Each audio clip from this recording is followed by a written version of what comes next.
l'agence.expert. 1er juillet 2024, les TPE, PME françaises, l'ensemble des entreprises assujetties, devront recevoir des factures électroniques. D'ici le 1er janvier 2026, je vais devoir, en revanche, savoir émettre des factures électroniques. Donc, ce sera la fin de la réforme de la facture électronique. Donc, l'expert comptable, il va avoir déjà un rôle pour accompagner les dirigeants. Seul on va plus vite, ensemble on va plus loin. Je suis Rudy Brovelli, passionné par l'entrepreneuriat et fondateur de l'agence.expert, une agence de communication spécialisée auprès des experts comptables. Avec le podcast Place à l'expert, j'ai le plaisir d'échanger tous les mois avec un expert dans son domaine d'activité. Un expert comptable, un notaire, un avocat, un assureur et bien plus encore. Mon objectif est de nous apporter un maximum de solutions et d'astuces pour faciliter et pour améliorer notre quotidien d'entrepreneur. Ensemble, grâce aux conseils de nos experts, faisons décoller notre business. Et tout de suite, place à l'expert. J'ai le plaisir d'accueillir ce mois-ci Benoît Maury, expert en digitalisation des entreprises et factures électroniques. Après ses études d'expertise comptable et de comptabilité, en 2017, il cofonde et dirige l'entreprise Wellib, une entreprise qui propose au cabinet d'expertise comptable une GED, gestion de documents, pour simplifier les échanges entre l'expert comptable et nos entreprises. Écoute Benoît, merci beaucoup d'avoir accepté mon invitation. Avec grand plaisir. Benoît, j'ai choisi ta participation à Place à l'expert pour nous expliquer le fonctionnement de la facture électronique. Son but, son rôle, qu'est-ce que cela va changer dans notre façon d'établir des factures? En effet, à partir de 2024 jusqu'en 2026, les entreprises qui sont ou qui seront assujetties à la TVA devront recevoir et émettre des factures électroniques. Benoît, comme tu l'as compris, on a besoin de ton aide pour mieux comprendre cette réforme. Comment souhaites-tu aborder cet épisode? Merci encore une fois Rudy pour cette tribune et sur ce sujet hyper important. Je pense qu'il est important d'aborder le sujet sous l'angle de qu'est-ce que ça va changer dans la gestion quotidienne des TPE, PME en France. Quel impact ça va avoir et surtout comment est-ce qu'on va se préparer à cette réforme qui est extrêmement importante. Comme tu l'as dit, 1er juillet 2024, les TPE, PME françaises, l'ensemble des entreprises assujetties, devront recevoir des factures électroniques. Donc, c'est pas simplement recevoir une facture qui est envoyée par mail. Ça, c'est pas une facture électronique. C'est vraiment être équipé, avoir choisi les bons prestataires pour que la facture, elle arrive automatiquement, moi, en tant que chef d'entreprise, dans mon système d'information. Et d'ici le 1er janvier 2026, je vais devoir, en revanche, savoir émettre des factures électroniques. Donc, ce sera la fin de la réforme de la facture électronique. Donc, c'est un changement qui est assez important, qui peut être assez brutal s'il n'est pas préparé. Donc, c'est pour ça que c'est important qu'aujourd'hui, on insiste sur comment se préparer à cette réforme, comment est-ce qu'on la comprend et quels vont être les impacts pour moi. Donc, ça se fait en 2 temps. 2024, on doit recevoir. 2026, on doit émettre, c'est ça? Exactement, c'est ça. D'accord. Alors, c'est intéressant ton point, juste pour avoir une notion de précision. Moi, c'est vrai qu'au premier abord, facture électronique, ça veut dire envoyer par mail, tout bêtement en fait. Et là, tu as dit non, c'est vraiment pas ça en fait. C'est pas envoyer que par mail. Exactement. En fait, aujourd'hui, concrètement, toi, tu es chef d'entreprise, Rudy. T'envoies tes factures par mail à tes clients ou sur un portail qui leur permet de récupérer leurs factures. Si tu as un plus grand compte comme Orange, EDF, etc. Tes clients, ils les réceptionnent par mail, par papier, etc. Et ensuite, ils vont l'intégrer dans leur système d'information. Donc, comprendre ce qu'il y a dans la facture, la saisir comptablement, la payer, la valider, et puis une fois qu'elle a été saisie comptablement, l'expert comptable va lui déclarer la TVA et la transmettre à l'État. Ça, c'est le fonctionnement historique. À partir de mi-2024, on va choisir ce qu'on appelle le fonctionnement Y, c'est-à-dire qu'en gros, toutes les factures, l'État va être informé de l'ensemble des factures qui sont échangées. Donc, je vais devoir m'équiper d'une solution qui va me permettre de recevoir des factures automatiquement, c'est-à-dire que mon prestataire, lorsqu'il va émettre sa facture, eh bien, automatiquement, il m'aura identifié sur un annuaire public comme étant son client. Et donc, je vais recevoir sa facture automatiquement dans mon système d'information avec tout un ensemble de données liées à cette facture qui va me permettre de saisir cette facture plus facilement et puis surtout de télétransmettre ma TVA également de manière plus automatisée. Donc vraiment, on sera tous équipés, membres d'un seul et même réseau, dirons-nous, qui permet de simplifier l'échange de factures. D'accord, d'accord. En fait, on va digitaliser en fait l'émission et la réception des factures. On va complètement effectivement digitaliser l'émission et la réception des factures et même introduire une notion de temps réel. Donc, je ne veux pas rentrer dans la technique dans cet échange parce que c'est pas le but, mais simplement pour bien qu'on comprenne. Concrètement, l'État va avoir lui un outil central qui va permettre de gérer l'ensemble des échanges et par lequel toutes les données liées à la facture électronique vont transiter. Sur cet outil central d'échange, les TPE-PME pourront se connecter directement. Mais on va privilégier plutôt l'usage d'outils internes à l'entreprise, d'outils spécialisés dans la gestion et dans la réception de factures électroniques. Et donc, du coup, ces outils-là, ils seront référencés, normés et connectés à l'état central. Donc, moi, je suis ton fournisseur, toi, tu es mon client. On va avoir chacun un outil de ce type-là, qu'on appelle PDP, et en fait, qui va nous permettre de nous connecter ensemble et de travailler sur un flux instantané d'échange de factures entre toi et moi. Et ensuite, on va pouvoir agréger ça à d'autres outils liés à notre système d'information respectif. Alors, on va prendre un cas très concret. Aujourd'hui, je suis artisan, je suis commerçant, profession libérale. Je fais mes factures de manière papier, par exemple. Qu'est-ce qui se passe pour moi? C'est quoi la première étape? Alors, on va plutôt se concentrer dans un premier temps sur le B2B, c'est-à-dire de professionnel à professionnel, parce que lorsque je vends aux consommateurs, je vais avoir une obligation de e-reporting qui n'est pas obligatoire pour les TPE-PME directement. Donc, e-reporting, ça veut dire reporter l'information de ma facturation au consommateur. Je la reporte à l'État. Donc, on va plutôt se placer dans le cadre B2B, donc professionnel à professionnel. Aujourd'hui, moi, je suis ton prestataire Rudy. Je vais émettre ma facture sur un logiciel qui est réglementé, qui répond aux normes de la facture électronique. Donc ça va être un point très important aussi. Il faut choisir un bon logiciel de facturation. Dans l'idéal, j'arrête de facturer via Excel, via Word, etc. J'ai un outil qui est dédié, qui ne me coûtera pas forcément plus cher, compte tenu du temps qu'il va me faire gagner également et de la simplicité que ça apporte. Comment est-ce qu'on trouve ces outils? Très clairement, moi, ce que je recommande dans ces cas-là, c'est de faire confiance à son expert comptable. C'est lui, l'expert comptable, il est informé, il est au cœur de cette réforme de la facture électronique. Il est informé depuis maintenant plusieurs mois, depuis plusieurs années, et ça va continuer jusqu'à mi-2024. Il a déjà l'habitude de travailler avec certains outils de facturation qui sont déjà bien référencés, connus du marché, qui travaillent, qui sont acteurs de cette réforme liée à la facture électronique.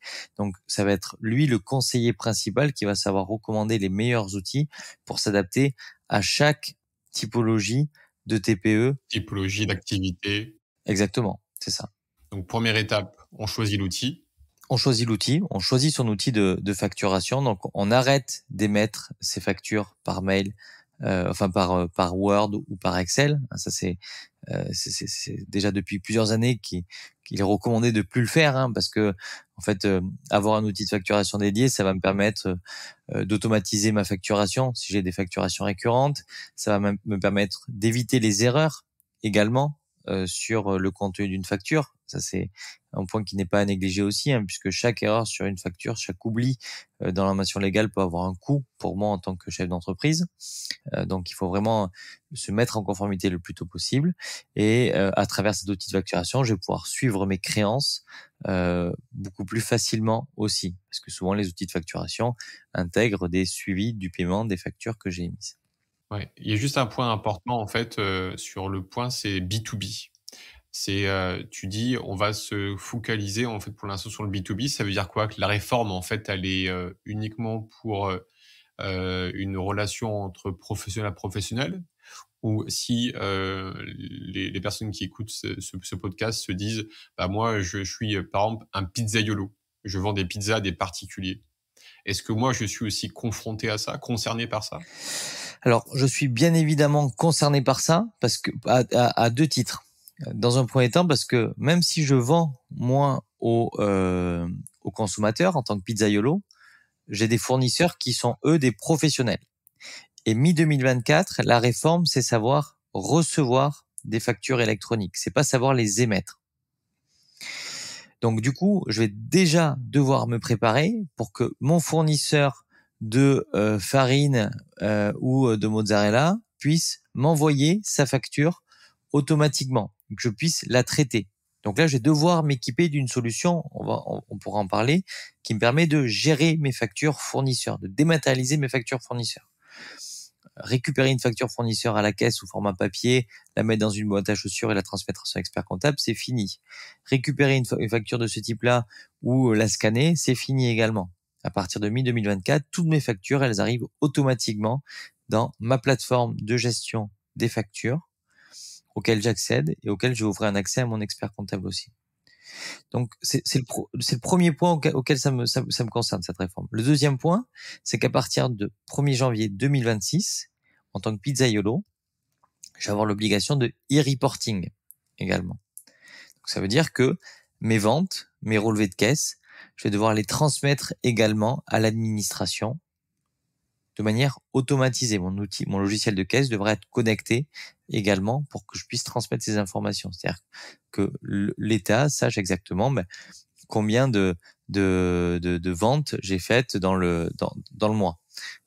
Et donc quasiment en temps réel en fait. Donc ça va m'impacter également à ce niveau-là. D'accord. Donc on a 2 outils à choisir. Est-ce que c'est le même outil, la plateforme, entre collecter les factures des fournisseurs et émettre une facture? Est-ce que c'est la même plateforme? Alors, ça peut être la même plateforme, comme ça peut ne pas être la même plateforme. En fait, disons que pour aborder cette réforme, il faut plutôt l'aborder dès maintenant. Comment est-ce que je dématérialise mes flux en fait? Comment est-ce que je dématérialise mon organisation? C'est ça le plus important effectivement. Si je peux avoir un outil qui fait l'émission de facture et la réception de facture, pourquoi pas?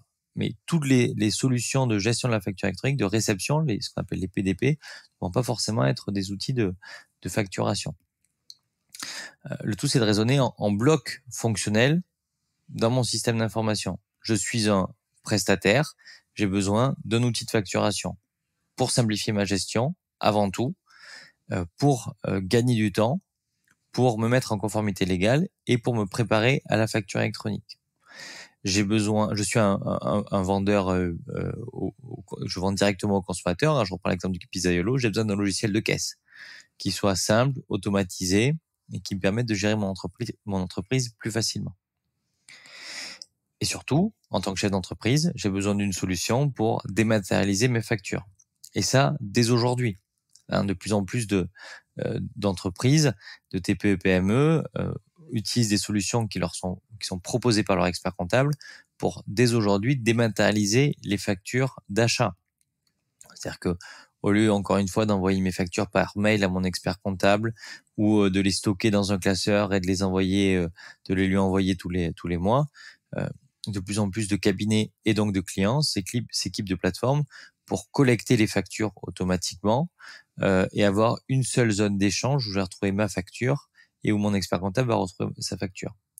Et ça, c'est déjà opérationnel avant même la réforme de la facture électronique. Si je suis équipé déjà d'une solution où ma facture, en fait, elle est d'ores et déjà dématérialisée, où j'ai cette habitude-là d'avoir toutes mes factures d'achat sur un seul et même espace, eh bien, j'ai déjà fait un grand pas en vue de la préparation à la facture électronique très clairement, puisque j'ai déjà cette habitude de plus avoir de la facture papier, mais avoir de la dématérialisation. Ça, c'est un point qui est hyper important, forcément, puisqu'une fois que la réforme arrive, eh bien, souvent, ces solutions, elles se préparent elles-mêmes à la facture électronique. Et j'aurais presque à appuyer sur un seul bouton pour me mettre en conformité avec la facture électronique. Donc, c'est pour ça que c'est hyper important. Et dernier point, Rudy. Qu'est-ce qui fait la différence? Alors, j'aimerais juste mettre l'accent sur le fait que cette réforme de la facture électronique, c'est l'occasion pour les TPE, PME de accompagner la transition digitale de l'entreprise au sens large. Une entreprise, ce n'est pas que des factures, c'est des contrats, c'est des bulletins de salaire, c'est des documents marketing, etc., etc. Donc en fait, c'est important de penser mon système d'information de manière dématérialisée au sens large. Comment j'utilise cette solution où je vais échanger avec mon expert comptable mes factures et dématérialiser mes factures pour également dématérialiser ma paye, recevoir mes bulletins de paye, dématérialiser mes contrats, etc., etc. Et en fait, si on aborde sous cet angle-là de la digitalisation au sens large, eh bien la facture électronique ne sera pas un problème. Je comprends, ouais. En fait, c'est pas se focus que sur la notion de facture, mais avoir une vision globale en fait de ces documents en fait administratifs de l'entreprise au sein d'une digitalisation globale, process, gagner du temps, facilité, organisation, meilleure relation avec l'expert comptable. C'est un peu ça en fait. Ouais, c'est complètement ça. Hein. Imagine demain, j'ai cette réforme de la facture électronique, je dématérialise mes factures, mais à côté de ça, tous mes contrats, je les ai encore sous format papier. Ça va apporter une complexité énorme à l'entreprise. Alors que j'ai l'occasion. En fait, on sera à deux cadences, quoi.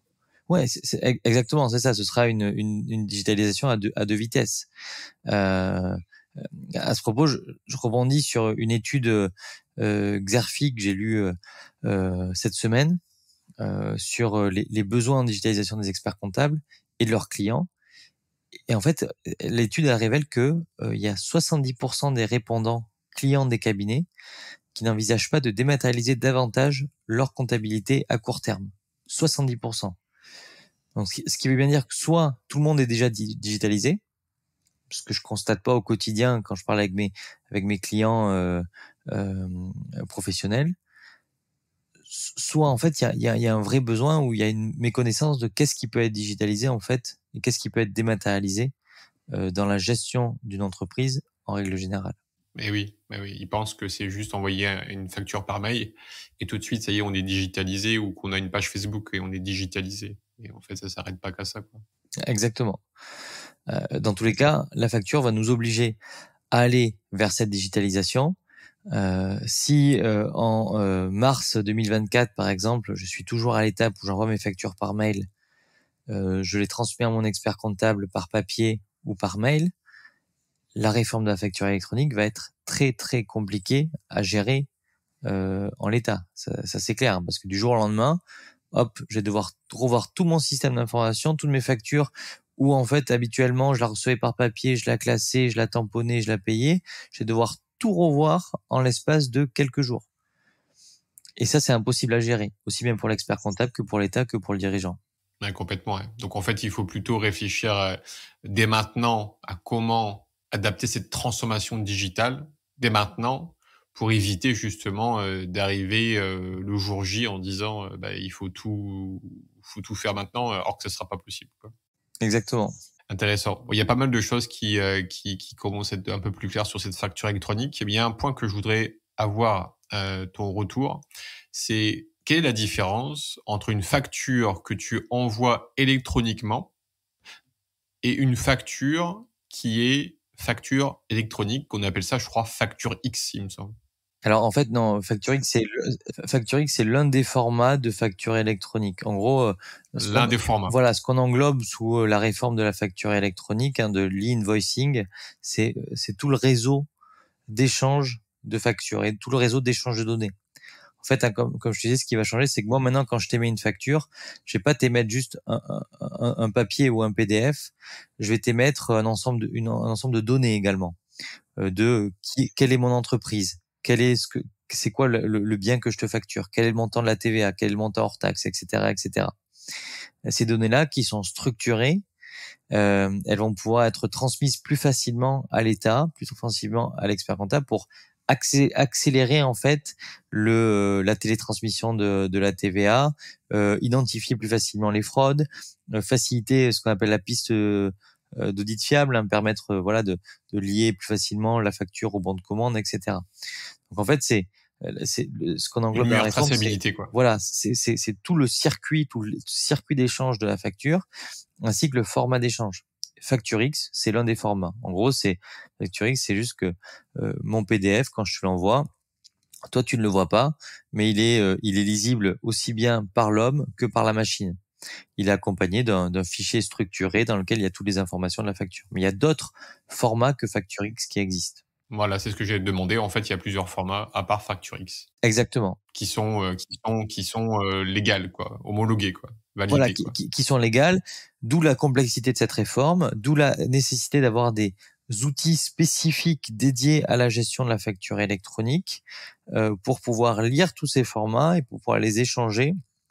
Entre moi, je suis garagiste par exemple, toi tu es consultant, on n'a pas le même métier, pas le même système d'information, et donc nos factures, elles doivent quand même pouvoir communiquer ensemble, et donc du coup on doit pouvoir quand même s'échanger des factures facilement. D'accord. Et est-ce que ça va changer quelque chose par rapport à la fois, j'ai bien compris, à la collecte de la TVA, l'État va collecter plus rapidement, mais est-ce que ça va changer quelque chose au niveau de nos entreprises pour le paiement? Est-ce que si moi j'étais au trimestre, est-ce que je resterai au trimestre ou ça sera vraiment en temps réel? J'ai pas le détail exactement de la réforme, parce qu'il y a tellement de cas particuliers d'une part, et d'autre part il y a toujours des points à valider. La réforme, elle est toujours en cours de construction là actuellement, à l'heure où on se parle. Donc j'ai pas envie de donner de fausses informations. Il y aura toujours, de dernières informations que j'avais, c'est qu'il y avait toujours ce cycle de paiement qui pouvait être différent. C'est juste que en fait, si je paye au mois par exemple, au lieu d'avoir ma TVA qui sera prête le 24, et ben elle pourra être prête beaucoup plus tôt forcément, puisque toutes les données seront transmises quasiment en temps réel. Et ça va donner aussi une vision aussi différente et intéressante entre l'expert comptable et ses clients par rapport à la fluidité des documents. Oui, très clairement. C'est vraiment la conséquence de cette réforme, c'est aussi effectivement un allègement de la charge administrative pour l'entreprise et pour l'expert comptable. Je n'aurai plus à me dire, tiens, est-ce que j'ai transmis telle ou telle facture à mon expert comptable aujourd'hui? C'est-à-dire que si j'ai reçu la facture, forcément mon expert comptable, il l'aura reçu lui aussi, parce qu'il aura normalement accès à mon outil de gestion de la facture électronique, où il aura lui-même son outil qui va agréger les différents outils liés à la facture électronique. Donc ça c'est un point essentiel, parce que forcément chaque client va avoir forcément son outil spécifique. Votre expert comptable sera certainement force de conseil pour vous proposer une solution de gestion de la facture électronique. Mais je reprends l'exemple du garagiste qui a un métier qui est très spécifique, un système d'information qui est très spécifique. Il aura certainement un outil différent de la personne qui est consultant, qui a un système d'information qui est beaucoup plus simple, par exemple. Donc vraiment, on va être sur de l'échange en temps réel. Les outils s'adapteront au métier, en fait. Exactement.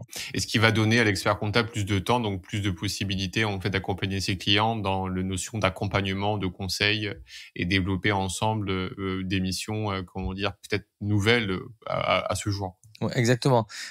Tu fais bien d'insister sur le rôle de l'expert comptable, encore une fois, qui est central dans cette réforme de la facture électronique en tant que partenaire principal de l'entreprise. L'expert comptable, il va avoir déjà un rôle pour accompagner les dirigeants. Aujourd'hui, le Conseil national des experts comptables est partenaire des dispositifs France Num, BPI France pour accompagner la digitalisation. Ils ont vraiment un rôle clé dans cette transition digitale des entreprises et dans cette préparation à la facture électronique. Donc n'hésitez pas à interroger votre expert comptable sur quelle est sa vision sur la facture électronique, comment est-ce qu'il peut vous aider à se préparer, comment est-ce qu'il peut vous aider à vous équiper, est-ce qu'il peut vous fournir des missions spécifiques pour vous aider à structurer votre système d'information. L'expert comptable a une véritable expertise dans ce domaine-là, dans cette préparation à la facture électronique, et il pourra vous aider mieux que quiconque. Ça, c'est le premier point. Et demain, lorsque la facture électronique sera en place, il faut pas croire que ça va éliminer le rôle de l'expert comptable.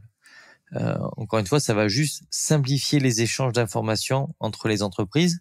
Donc effectivement, lui, ça va lui dégager du temps pour collecter la donnée, pour collecter la facture, mais il aura toujours son rôle dans l'établissement de la comptabilité. Qui dit facture électronique ne dit pas mon bilan, il va être produit en un clic. Hein. Il y aura toujours la réflexion, il y aura toujours l'organisation de l'expert comptable pour structurer vos états financiers, pour réaliser votre comptabilité de sorte à ce qu'elle donne une image fidèle de votre entreprise. Et puis votre expert comptable, il va pouvoir également réaliser d'autres missions autour de cette facture, vous accompagner dans le paiement. Ça va être un des points de cette réforme. Forcément, j'ai plus facilement mes factures. Je vais pouvoir connaître également quel est le statut de paiement de mes factures. Demain, j'émets ma facture. Je saurai exactement si mon client a reçu ma facture, s'il l'a acceptée, s'il l'a payée, etc. Donc, ça va changer la manière dont on envisage le paiement et la relation client-fournisseur. Et l'expert comptable pourra vous accompagner là-dessus également. Ok, ouais. En fait, ce que je comprends, c'est que cette facture électronique, en fait, ça va tout tracer, en fait. On n'aura plus d'oubli, plus de pertes, plus de est-ce qu'il l'a reçu, pas reçu. En fait, tout sera tracé, tout sera lisible, clair, limpide, et ça va nous faciliter la vie au quotidien, si je comprends bien. Ça devrait effectivement faciliter la vie au quotidien. C'est pas une réforme qui est très complexe. Encore une fois, enfin, j'entends. C'est une réforme qui est complexe, mais si on se place en tant que dirigeant d'entreprise, si on réfléchit à notre transition digitale au sens large, à notre dématérialisation, le passage à la facture électronique, ça ne va quasiment rien changer.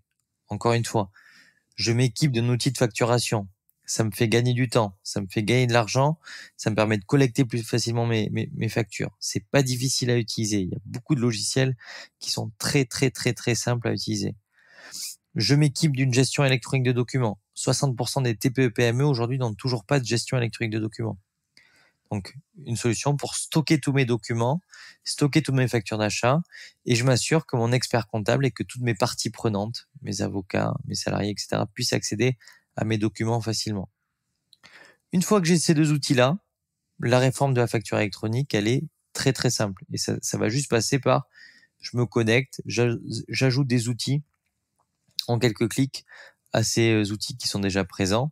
Et ça me complexifie pas ma gestion quotidienne. Bien au contraire, ça simplifie tout. Au lieu d'avoir des papiers dans tous les sens, des flux dans tous les sens, là, mes flux, je sais qu'ils sont tous au même endroit. Centré sur ma gestion électronique de documents, centré sur mon logiciel de facturation, et je pilote mon entreprise beaucoup plus facilement. Ok, c'est très clair. Et s'il y aurait un mot de la fin, ce serait lequel ?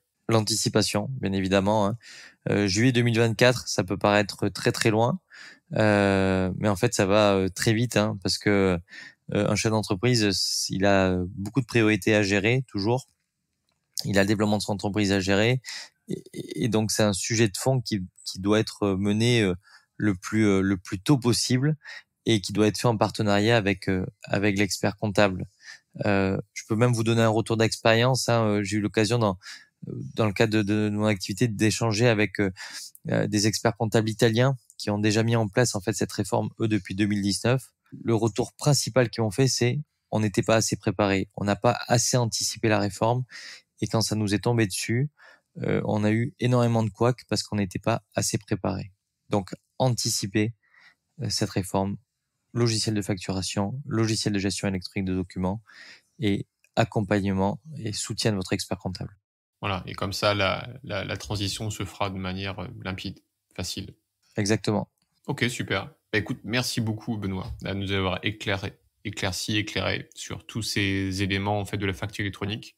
Je pense qu'on a déjà une bonne base et ça va permettre à tous en fait de se poser et de contacter soit leur expert comptable ou soit votre expert comptable ou soit aller chercher une plateforme qui va pouvoir vous permettre en fait de vous lancer dans cette aventure. Et comme dit Benoît, commencez dès maintenant. Plus tôt vous commencez, mieux ce sera pour le futur. Merci beaucoup Benoît pour tout ça. À très bientôt. Merci à toi Rudy, à très vite. Bye bye. Si cet épisode vous a plu, partagez-le autour de vous et mettez 5 étoiles pour aider d'autres entrepreneurs dans leur activité. Pour aller plus loin, faites-vous accompagner par des experts. Quant à moi, j'aurai le plaisir d'accueillir le mois prochain Cyril Lorne, expert en crédit d'impôt recherche. Il nous expliquera comment nos entreprises peuvent en bénéficier. Cet épisode vous intéresse, je vous donne rendez-vous le mois prochain. En attendant, prenez soin de votre entreprise. Bye bye.